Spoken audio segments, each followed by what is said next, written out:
बच्चा अगर ध्यान करेगा, बच्चा अगर मेडिटेशंस करेगा तो उसकी एकाग्रता बढ़ेगी। एकाग्रता बढ़ेगी यानी अगर वो फुटबॉल के मैदान पे फुटबॉल खेल रहा है तो वहाँ एकाग्रता से सिर्फ फुटबॉल खेलेगा, उस समय उसको होमवर्क नहीं याद आएगा। और अगर घर पे बैठ के होमवर्क कर रहा है तो उसको फुटबॉल का मैदान नहीं याद आएगा। तो बच्चा वर्तमान में रहना सीख जाएगा। वर्तमान में रहेगा तब जो कुछ कार्य करेगा वो सर्वश्रेष्ठ कार्य होगा, सबसे अच्छा कार्य होगा। आपने कभी मोनालिसा का चित्र देखा होगा। मोनालिसा की तस्वीर पूरे दुनिया में प्रसिद्ध है। वो किसी देवता की नहीं है, कोई देवी नहीं है, कोई नहीं है, एक सामान्य तस्वीर है, लेकिन विश्व प्रसिद्ध क्यों है? इसलिए क्योंकि जिसने उस मोनालिसा की तस्वीर को बनाया पूरे एकाग्रता से बनाया है। पूरी एकाग्रता से कारण उसके अंदर चैतन्य निर्माण हो गया, उसके अंदर परमात्मा निर्माण हो गया, और उसी चैतन्य के कारण वो विश्व प्रसिद्ध हुई। तो आप आपके लड़के को डॉक्टर मत बनाओ, इंजीनियर मत बनाओ, आप उसको जो बनना है उसको बनने दो। आप उसको योगी बनाओ, और योगी बनाने के बाद में उसको जो बनना है वो खुद ब खुद अपना रास्ता तलाश कर लेगा। उसके ऊपर कुछ थोपो मत कि आप डॉक्टर नहीं बन सके तो आप जो ऐसे उसको डॉक्टर बना रहे हो, या आप इंजीनियर नहीं बन सके जो ऐसे उसको इंजीनियर बना रहे हो। कुछ थोपने की आवश्यकता नहीं है। आप पूरी एकाग्रता उसको योगी बनाने को बोलो। फिर अगर वो पेंटर भी बनता है तो भी वो मोनालिसा सरी का सुंदर चित्र बना सकता है। जो कुछ कार्य करेगा वो सर्वश्रेष्ठ कार्य होगा, उसके हाथ से सर्वोत्तम कार्य होगा। तो तीसरा फायदा होता है कि मन की एकाग्रता बढ़ती है। तो ये एकाग्रता होने के बाद में जो कुछ कार्य करते हैं वो कार्य पूरे शक्ति के साथ किया जाता है। साधारणतः क्या होता है, कई लोग मुझे ऐसे मिलते हैं, स्वामी जी मैं बहुत पढ़ता हूँ लेकिन फिर भी मेरे को रिजल्ट नहीं आते हैं, मेरे को अच्छे परिणाम नहीं आते। कारण क्या है? पूरे कार्यक्षमता के साथ नहीं करते ना। कार्यक्षमता के साथ नहीं करते मतलब क्या है? देखिए, जैसे एक आदमी 2 रोटी खाता है तो एक रोटी का एनर्जी, एक रोटी का ऊर्जा वो खर्च कर देता है भूतकाल के विचार करने में, भूतकाल के विचार कर देता है। दूसरे रोटी का एनर्जी खर्च कर देता है भविष्यकाल के विचार करने में। तो मतलब 2 रोटी खाता है, दोनों रोटी की ऊर्जा समाप्त कर दी। आधी खर्च कर दी भूतकाल में, आधी खर्च कर दी भविष्यकाल में, और बिना ऊर्जा के, बिना शक्ति के वो कार्य करता है। तो फिर कार्य में सफलता कहाँ मिलेगी? तो समर्पण ध्यान के अंदर वो ध्यान में एकाग्रता आती है। एकाग्रता आने के बाद में विचार बंद हो जाते हैं, भूतकाल के विचार बंद हो जाते हैं, भविष्यकाल के विचार बंद हो जाते हैं, और बीच में आता है वर्तमान में आता है। और वर्तमान में सारी ऊर्जा के साथ, सारे शक्तियों के साथ, सारी एकाग्रता के साथ वो कार्य करता है, और वो सर्वश्रेष्ठ कार्य होता है। तो बच्चे अगर इस मार्ग में आएंगे, बच्चे अगर बचपन से ध्यान सीखेंगे तो उनको क्या करना चाहिए, क्या नहीं करना चाहिए, क्या पाप है, क्या पुण्य है, इसका प्रैक्टिकल अनुभव होगा। उनके आसपास एक अच्छा हवामंडल बनेगा, अच्छा ऊर्जा बनेगा, तो उनके हाथ से कभी बुरे कर्म होंगे ही नहीं। जो आप कह के थक गए वो करना भी चाहे तो भी नहीं हो सकता, क्योंकि उनके पास में बुरी ऊर्जा ही नहीं रहेगी। फिर चौथा फायदा होता है चित्त शक्ति स्ट्रांग हो जाती है। चित्त शक्ति स्ट्रांग हो जाती है यानी आप जो बोलोगे वो होगा। आपने बोला ऐसा होना चाहिए, ऐसे होगा। लेकिन ये स्थिति आपको मिलने तक, ये स्थिति आपके होने तक आपका नाभि चक्र पूर्णतः विकसित हो चुका होगा। नाभि चक्र विकसित हो चुका होगा यानी आप आपके लिए कुछ मांगोगे ही नहीं, आप आपके लिए कुछ करोगे ही नहीं। दूसरा, आपका आज्ञा चक्र पूर्ण विकसित हो चुका होगा। आपके मन में किसी के प्रति मेल नहीं है, किसी के प्रति दुर्भावना नहीं है, किसी का बुरा कर नहीं सकते। तो आप सोचो ना, उन शक्तियों का क्या उपयोग है? आप आपके लिए कुछ मांगोगे नहीं, आप दूसरे का बुरा करोगे नहीं, तो क्या करोगे? उसे जन कल्याण करोगे, दूसरों का भला करोगे, दूसरों का अच्छा करोगे। और अच्छा करने के बाद में फिर उसी के अंदर से आपको आनंद प्राप्त होगा, उसमें से खुशी प्राप्त होगी। मेरी भी स्थिति कुछ ऐसी है। जीवन में सब कुछ प्राप्त कर लिया, अब प्राप्त करने के लिए कुछ भी बाकी नहीं रह गया। सिर्फ ऐसा लगता है कि जो मैंने प्राप्त किया है, जो गुरु सानिध्य मुझे मिला है, वही गुरु सानिध्य प्रत्येक को मिले। जो अनुभूति मुझे मिली है वो प्रत्येक को मिले। जब तक वो प्रत्येक को नहीं मिलती, वही मेरी सही अर्थों में गुरु दक्षिणा है, कि मैं मेरे गुरु के कार्य को करूं, कि उसकी अनुभूति उन लोगों तक पहुंचाऊं। प्रसाद है, प्रसाद बांटने के लिए होता है, प्रसाद खुद के खाने के लिए नहीं होता। हम देखते कि नहीं, हमारे घर पे खाते दादाजी खाते मंदिर जाते हैं, और मंदिर जाकर के थोड़ा सा प्रसाद लेके आते हैं। थोड़ा सा प्रसाद में का थोड़ा थोड़ा थोड़ा थोड़ा थोड़ा थोड़ा घर के मेंबर को पूरे देते हैं, अड़ोसी पड़ोसी को देते हैं। क्यों देते हैं? इसलिए देते हैं क्योंकि वो बांटने के लिए ही मिला है, प्रत्येक को उसके ब्लेसिंग मिले, प्रत्येक को उसके आशीर्वाद मिले, यही उद्देश्य है। और ये केवल मैं नहीं हूँ, मेरे अनुभव नहीं है, मेरे तक सीमित नहीं है। आज ये हजारों साधक आए हुए हैं, बाहर से आए हुए हैं, आज आके आप देख रहे हैं, आपके शहर में प्रचार कर रहे हैं। क्यों? एक ही उद्देश्य है, जो उनको मिला है वो दूसरों को मिलना चाहिए, बस यही उद्देश्य करके वो आए हैं। तो मैं भी एक माध्यम हूँ, वो भी एक माध्यम है, सब माध्यम है, स्रोत के माध्यम है। और माध्यम जितने माध्यम बनेंगे उतने वो अपनी आध्यात्मिक प्रगति करेंगे, वो अपनी आध्यात्मिक उन्नति करेंगे। जैसे मैंने की, जैसे वो भी कर रहे हैं। देखिए, जैसे मैं एक पाइप था जिसके अंदर बहुत सारा कचरा था, बहुत सारी मिट्टी थी, बहुत सारा मेल था, जो साफ नहीं हो रहा था, जो स्वच्छ नहीं हो रहा था, और इच्छा कर रहा था मेरी आध्यात्मिक प्रगति हो जाए, मेरी आध्यात्मिक उन्नति हो जाए, मैं एक पवित्र व्यक्ति बन जाऊँ, खूब इच्छा कर रहा था। लेकिन हो रहा था क्या? नहीं हो रहा था। फिर मैंने क्या किया, मेरे गुरु का एक बहुत प्रेशर पाइप वाला पाइप था, उस पाइप के साथ मैंने मेरा पाइप जोड़ दिया, और जोड़ने के बाद में वो चैतन्य का पानी इधर से घुसा और इधर से निकला, इधर से घुसा, इधर से निकला, तो मेरे अंदर से प्रवाहित हुआ। और जैसे ही प्रवाहित हुआ तो क्या हुआ, मैं स्वच्छ हो गया, मैं पवित्र हो गया। तो उसके बाद में यहाँ से जो पानी गिर रहा है वो पानी कोई पिए तो भी ये पाइप स्वच्छ होगा, वो पानी वेस्ट जाए, नाली में जाए तो भी ये पाइप स्वच्छ होगा। तो ठीक उसी प्रकार से कार्य किया। कार्य करने के बाद में क्या होगा, जिन्होंने फ़ायदा लिया तो भी उनका फ़ायदा हुआ, नहीं हुआ तो भी मैं तो स्वच्छ हो गया, मैं तो पवित्र हो गया। वही उद्देश्य को लेके इतने सारे साधक आपके शहर के अंदर आए और प्रचार कर रहे हैं। उनका उद्देश्य ये कि वह अपना आध्यात्मिक प्रोग्रेस कर रहे हैं, ताकि वो जो आपको बता रहे हैं आप लो तो भी ठीक है, नहीं लो तो भी ठीक है, दोनों स्थिति में वो तो कनेक्ट हो रहे हैं। वो आपको बताने के माध्यम से, आपको जुड़ने के माध्यम से एनर्जी के साथ जुड़ रहे हैं, चैतन्य के साथ जुड़ रहे हैं। कई लोगों को ऐसा लगता होगा, ऐसा विचार भी आया होगा कि जब इतना अच्छा ध्यान का पद्धति है, इतनी अच्छी साधकों की ध्यान की स्थिति है, इतना अच्छा ध्यान है, तो इसको घर घर जाके, घर घर बांट के क्या आवश्यकता है? अच्छा है तो आ जाएगा, जिसको आना है उसको आएगा, जिसको नहीं आना है वो नहीं आएगा। लेकिन उद्देश्य ये अच्छा कार्य करना और अच्छे कार्य में मदद देना, दोनों का एक ही अनुभव है, दोनों के अंदर एक ही प्रोग्रेस है, एक ही प्रगति है। दूसरा, दूध रहता है ना, दूध देने के लिए दूध वाला घर पे आता है, दूध लो दूध। लेकिन शराब देने के लिए कोई घर पे आता है क्या? नहीं, शराब के ठेके पे सब शराबी पहुंच जाते हैं। तो बुरी बातें लेने के लिए प्रचार करने का आवश्यकता नहीं है, बुरी बातें के लिए खुद ही अट्रैक्ट हो जाता है आदमी और पहुंच जाता है। अच्छी बातें ही पहुंचाने के लिए प्रयत्न करना पड़ता है, प्रयास करना पड़ता है। तो ये एक एक आपके घर घर आए हैं, वो दूध का प्रचार करने आए हैं, चैतन्य का दूध आपके घर में प्रवाहित करने आए। जो पी के वो तृप्त हो गए, उनको तुमको तृप्त करने के आए। वो चाहते हैं जो अनुभूति उनको प्राप्त हुई है वो अनुभूति आपको भी प्राप्त हो, आपको भी मिले। इस कार्य के अंदर उन्होंने बाहर से आके इस कार्य को बढ़ाया, इस कार्य को लाया, एक भागीरथ प्रयत्न किया और ये गंगा आपके अजमेर तक पहुंचाइए। अब आगे का कार्य आपका है। देखिए, आप इस कार्य के अंदर जुड़िए। जुड़ने का एक तरीका है, कुछ नहीं, प्रत्येक व्यक्ति जाके एक नियम बनाओ, कल आप 10 लोगों को इसके बारे में बताओ, 10 लोगों को इसकी जानकारी दो। दूसरा, अपेक्षा नहीं है, अपेक्षा मत करना कि जिनको आपने 10 लोगों को बताया वो यहाँ आना ही चाहिए। वो आए तो भी ठीक है, नहीं आए तो भी ठीक है। आपका कार्य सिर्फ आपको बताने का। तो उससे क्या होगा, आप एक अच्छे कार्य के साथ जुड़ जाओगे, एक अच्छे कार्य का योगदान आपको मिलेगा, अच्छे कार्य में जुड़ने का आपको मौका मिल रहा है, एक अवसर मिल रहा है कि आप भी उसका प्रचार करके, उसका प्रसार करके 10 लोगों को बता रहे हैं। वो आए तो भी ठीक है, नहीं आए तो ठीक है। खूब भीड़ करना, खूब इकट्ठा करना, वो अपना उद्देश्य नहीं है। उद्देश्य है कि आपकी आध्यात्मिक प्रगति हो। प्रैक्टिकल, जैसे थ्योरी हो रही है उसके साथ साथ प्रैक्टिकल करो, तो प्रैक्टिकल आप देखोगे कि 8 दिन के बाद में वही लोग आपको धन्यवाद देंगे, वही लोग आपको थैंक्स देंगे कि अरे आपने एक बहुत अच्छे कार्य के अंदर हमको अनुभव कराया है, बहुत अच्छी अनुभूति हमको कराई, तुम्हारे कारण हमको मिला। मैं जब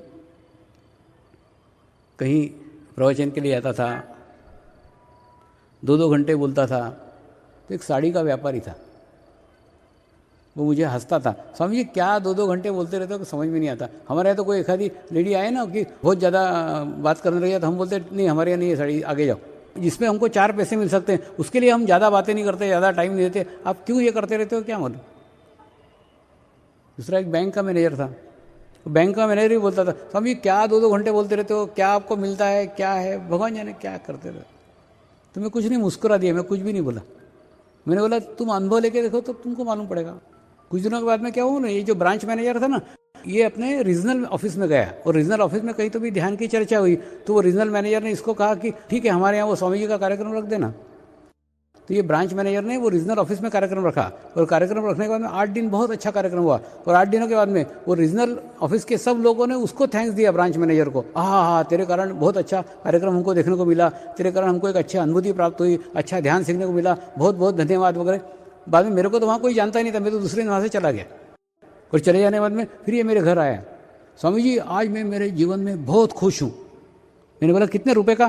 बोले नहीं, रुपए की तो बात ही मत करो, मैं मेरे जीवन में बहुत खुश हूँ। मैंने बोला क्यों? बोले कि इतने सारे लोगों का माध्यम में बना ना, मेरे कारण इतने सारे लोगों को मिला ना, इसलिए मैं बहुत खुश हूँ, मैं प्रसन्न हूँ। मैंने बोला अरे मूर्ख, तू तो आज प्रसन्न हुआ, मैं तो रोज खुश होते रहता हूँ। तो कहने मतलब तू अनुभव लेके देखो तो उसमें एक खुशी प्राप्त होती है कि हम उसके माध्यम बने, हम उसके मीडिया बने, हमारे माध्यम से उस तक पहुंचा, अपने कारण वो आया, तो खुशी मिलती है। ये क्या है, आध्यात्मिक क्षेत्र में जितना बांटोगे उतना बढ़ेगा। तो आपको आपका अगर बढ़ाने का है तो आप बांटना सीख जाओ, बांटना सीख जाओ तो ऑटोमेटिक मिलना चालू हो जाएगा। हमारा गणित क्या रहता है, हमको क्या मिलेगा, हमको 5,000 की तनख्वाह देते हैं तो हम तो 5,000 का ही काम करेंगे, तो जिंदगी एक बार 5,000 में रगड़ते बैठोगे। अगर वो 5,000 दे रहा तो तुम 10,000 का काम करो। अरे तू तेरी कार्य क्षमता क्यों कम कर रहा है, तू तेरी कार्य क्षमता बढ़ा ना, वो नहीं देगा उसका बाप कोई दूसरा देगा, लेकिन तू तेरी कार्य क्षमता क्यों कम कर रहा है? वो 5,000 दे रहा तो तू 5,000 का ही काम करेगा, तू 10,000 का काम कर, तो तेरी कार्य क्षमता बढ़ा ना, आज वो नहीं देगा दूसरा कोई देगा। वैसे अपनी कार्य क्षमता बढ़ाओ। आप ये मत देखो आपको क्या मिल रहा है, ये मिलना छोड़ दो, आप ये देखो आप क्या दे रहे हो, आप क्या दे सकते हो। मैंने मेरे जीवन का पूरा रहस्य आपको बता रहा हूँ, मेरे को क्या मिल रहा है, क्या मिला है, उधर ध्यान ही नहीं दिया। मैं क्या दे सकता हूँ, क्या दिया जा सकता है, उधर ही सारा ध्यान रहा, तो मिलना तो खुद ब खुद हो जाता है। आध्यात्मिक क्षेत्र में आप जितना देते हो उतना आपको मिलता है। ये मेरा अनुभव नहीं है, ये एक एक साधक का अनुभव है। अब एक एक साधक को पूछो, एक एक साधक आपको पुस्तक लिख के बता सकता है, इतने एक्सपीरियंस, इतने अनुभव उनको खुद के हैं। तो ये क्यों है? इसीलिए क्योंकि वो सामूहिकता के साथ जुड़े हुए हैं, इसलिए क्योंकि वो कलेक्टिविटी के साथ जुड़े हुए हैं। तो कलेक्टिविटी के साथ जुड़ने के बाद में तृप्ति आ जाती है, सेटिस्फेक्शन हो जाता है। ऐसा लगता है कि जो हमको खुशी मिली है, जो हमको प्रसन्नता मिली है, जो अनुभूति हमको मिली है, वो प्रत्येक मनुष्य मात्र को मिले, प्रत्येक को मिलना चाहिए। यही उद्देश्य से वो आज आपके दरवाजे दरवाजे आ रहे हैं, आपके पास पास आ रहे हैं, इसी उद्देश्य से आ रहे हैं कि वो जो उन्होंने अनुभव किया है वो आप भी अनुभव लेके देखिए। दूसरा,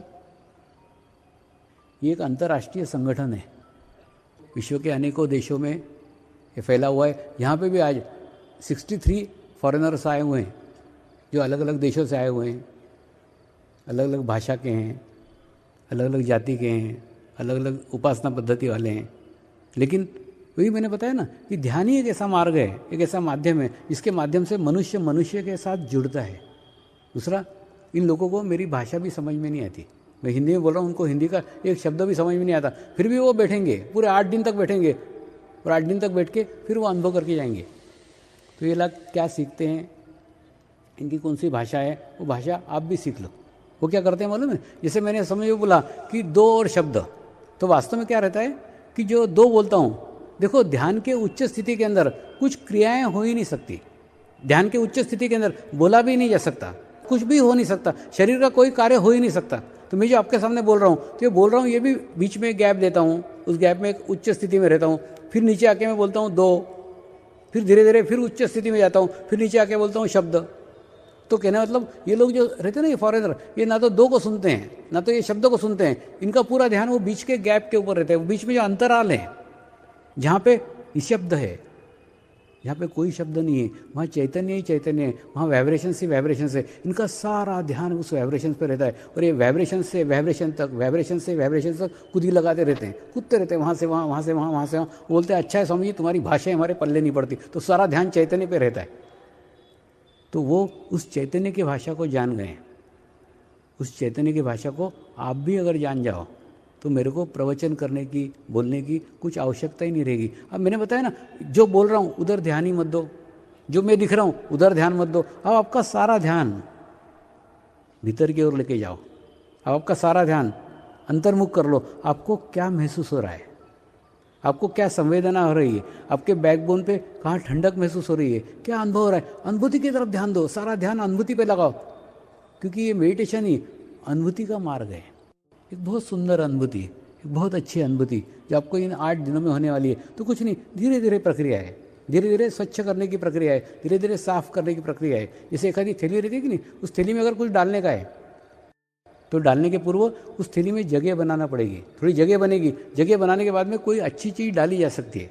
तो ठीक उसी प्रकार से मैं सिर्फ जगह बना रहा हूँ, धीरे धीरे धीरे धीरे धीरे धीरे उसके अंदर जगह बना रहा हूँ, आपको भी नहीं पता चलेगा कि धीरे धीरे धीरे धीरे धीरे धीरे कैसा हो गया। और दूसरा, आपको जो बताया ना कि पहले दिन आप आओ, क्यों बताया गया मालूम है? पहले दिन आने के बाद में आपको यहाँ सामूहिकता मिल जाती है, आपको एक कलेक्टिविटी मिल जाती है, और कलेक्टिविटी मिलने के बाद में दूसरे दिन से आप खुद ही आना चालू कर देते हो। ये कैसा है बताता हूँ। समर्पण ध्यान का उद्देश्य है कि आत्मा के अधीन आप रहो। हम क्या होता है मालूम है? शरीर के अधीन आत्मा रहती है। वास्तव में समर्पण ध्यान में उल्टा है, आत्मा के अधीन शरीर होता है। तो आत्मा को ज़्यादा ज्ञान है क्या अच्छा है क्या बुरा है, तो बराबर आप उसके आत्ममुख हो जाते हो, तो आत्मा का नियंत्रण आपके ऊपर हो जाता है। देखिए जैसे एक छोटा सा समझ लो एक पिल्ला है कुत्ते का, वो कुत्ते का पिल्ला जब बाहर निकलता है तो जो चौरस्ते पे पहुंचता है तो वहाँ पे उसको एक बड़ा कुत्ता दिखता है। तो जैसे बड़ा कुत्ता दिखता है तो उसके डर के मारे फिर ये अंदर घुस जाता है। उसके बाद में जब दूसरी बार जाता है तो बहुत सारे पिल्लों के साथ में जाता है, तो उसके बाद में वो बड़े कुत्ते से भी नहीं डरता है और वो उसके ऊपर अटैक कर देता है, उसको क्रॉस कर जाता है, उससे निडर हो जाता है। ठीक उसी प्रकार से हमारे अंदर भी ऐसा है। हमारे अंदर भी दो कुत्ते हैं। शरीर जो है ये बहुत बड़ा कुत्ता है और उसके अंदर जो आत्मा है ये छोटा सा पिल्ला है। पिल्ला तो होता क्या है, जैसे समझ लो आपको ध्यान सिखाया, आपने ध्यान सीखा, उसके बाद में समझ लो सुबह मैंने बोला सुबह उठ के 4 बजे ध्यान करना चाहिए, तो आपके अंदर का ये छोटा सा कुत्ते वाला पिल्ला है ना, वो बोलेगा उठो सुबह स्वामी ने बुलाया है 4 बजे ध्यान करने का है। तो बड़ा वाला कुत्ता बोलेगा सो, तेरे से ध्यानवान नहीं होगा, सो जा 8 बजे तक सो। तो बड़ा कुत्ता हावी हो जाता है उसके ऊपर और छोटे कुत्ते को दबा देता है। ठीक उसी प्रकार से क्या होता है, जब सामूहिकता में आते हैं, कलेक्टिविटी में आते हैं, तो आपके आत्मा रूपी छोटे पिल्ले को बहुत सारे पिल्लों की सामूहिकता मिल जाती है। फिर वो एकदम शेर हो जाता है और शेर होने के बाद में वो बड़े कुत्ते पे हावी हो जाता है। फिर बड़े कुत्ते की इच्छा हो नहीं हो वो दूसरे दिन आ ही जाता है, पता नहीं मेरे को आने की इच्छा तो नहीं थी लेकिन मैं आ गया। अरे आ गया मतलब कि उसके आत्मा का नियंत्रण उस शरीर के ऊपर हो गया। यही तो उद्देश्य है समर्पण का। उद्देश्य है कि आपके ऊपर आपके आत्मा का नियंत्रण हो जाए, आप आपके ही गुरु बन जाओ। आप आपके गुरु होने के बाद में फिर कुछ आवश्यकता नहीं आपको बाहर से ज्ञान प्राप्त करने की, सारा ज्ञान आपको आपके भीतर से मिलना चालू हो जाएगा। लेकिन ये करने के लिए, ये आने के लिए आपको कुछ करने का नहीं है, कुछ छोड़ने का नहीं है, कुछ तोड़ने का नहीं है, कुछ फोड़ने का नहीं है, कुछ नहीं करने का है। जो कर रहे हैं सब अच्छा बुरा सब करते जाओ, झकास करते करते करते 8 दिन तक रेगुलर आओ। आते आते आते आते आपको महसूस होगा क्या अच्छा है और क्या बुरा है। तो आपके जीवन में जो अच्छा है वो रह जाएगा, जो आपके जीवन में बुरा है वो छूट जाएगा। तो क्या अच्छा है और क्या बुरा है इधर ध्यान मत दो, आपका सारा ध्यान आप आपके अनुभूति पे लगाओ। और अनुभूति लगाने के बाद में एक एक दिन एक एक प्रक्रिया के तहत ये होगा। ये सब धीरे धीरे है, स्लोली है। तो ये करने के बाद में आपका चित्त शक्ति स्ट्रांग होगा। दूसरा, ये जो कुंडलिनी शक्ति के जो फायदे हैं, इन फायदों के लिए आप इस मार्ग में मत आओ। यानी स्वस्थ लाभ होने के लिए मत आओ, शराब छुड़ाने के लिए मत आओ, मन की एकाग्रता करने के लिए मत आओ, चित्त शक्ति स्ट्रांग करने के लिए मत आओ। अब कोई उद्देश्य से बोलते ना, कोई शर्तों पे प्रेम नहीं होता। तो परमात्मा से भी ये प्रेम करने के लिए निकले हो तो कोई शर्त मत लगाओ, कोई कंडीशन मत लगाओ। कंडीशन ये मत लगाओ, क्योंकि अगर आपने बोला मेरा व्यसन छूट जाए तो मैं ध्यान करता हूँ, तो व्यसन छूट जाएगा लेकिन फिर आपका ध्यान भी छूट जाएगा, क्योंकि ना आपने उस शर्त के ऊपर कार्य किया है। तो आप अपने आप को पूर्ण समर्पित कर दो, जो मेरा अच्छा है वो रहे, जो मेरा बुरा है वो छूट जाए। तो क्या अच्छा है और क्या बुरा है इधर काय को ध्यान देते हो। आप अपना सर्वस्व समर्पण करके ध्यान के अंदर जुड़ो, और जुड़ने के बाद में जो अच्छा है वो रहेगा, बुरा है वो छूट जाएगा। तो जागृति होने के बाद में आपको एक अनुभूति प्राप्त होगी, और वो अनुभूति को आपको बढ़ाने का है, उसको विकसित करने का है। और विकसित करते करते फिर आपके आत्मा का नियंत्रण आपके ऊपर हो जाएगा, आप आपके ही गुरु बन जाओगे। तो आप आपके गुरु बन जाओ, आपकी आत्मा आपकी गुरु हो जाए, फिर वो आपको अंदर से ही संदेश देने लग जाती है, आपको अंदर से ही मैसेज देने लग जाती है। और कई बार जब वो मैसेज हमको मिलते हैं तो हम उसको ग्रहण करने की स्थिति में नहीं रहते, क्योंकि हमारा उससे संबंध नहीं रहता है, हमारा उससे संपर्क नहीं रहता है। और संपर्क होने के बाद में धीरे धीरे फिर हमको उसकी अनुभूति होने लग जाती है। तो ऐसे एक एक दिन एक एक चक्र के ऊपर हम चर्चा करेंगे, एक एक चक्र को स्वच्छ करेंगे, एक एक चक्र को पवित्र करेंगे, और धीरे धीरे धीरे स्टेप बाय स्टेप, बहुत ध्यान में प्रगति तेजी की आवश्यकता नहीं, बहुत स्लोली। तो कल अपना पहला चक्र है मूलाधार चक्र। मूलाधार चक्र का संबंध पृथ्वी तत्व के साथ में है। देखिए आपको जो ये पृथ्वी पे बिठाया हुआ है ना, इसका भी उद्देश्य एक ही है कि आपका मूलाधार चक्र जमीन के साथ स्पर्श करें। देखिए परमेश्वर ने हमारा निर्माण किया, तो निर्माण करते समय हमको एक सुरक्षा कवच भी दिया था, हमको एक प्रोटेक्शन भी दिया था, लेकिन उस प्रोटेक्शन से आज हम विमुख हैं। हम क्या करते हैं, घर में चप्पल पहन के घूमते हैं और ऑफिस में जूते पहन के घूमते हैं। तो हमारा भूमि के साथ कोई संबंध ही नहीं होता। तो भूमि के साथ अगर संबंध स्थापित करेंगे तो हम अनुभव करेंगे कि भूमि से हमको क्या फ़ायदे मिलते हैं, क्या हमारे आध्यात्मिक प्रगति में भूमि कितनी सहायक है, वो कल हम महसूस करेंगे, कल उसकी अनुभूति करेंगे। नमस्कार।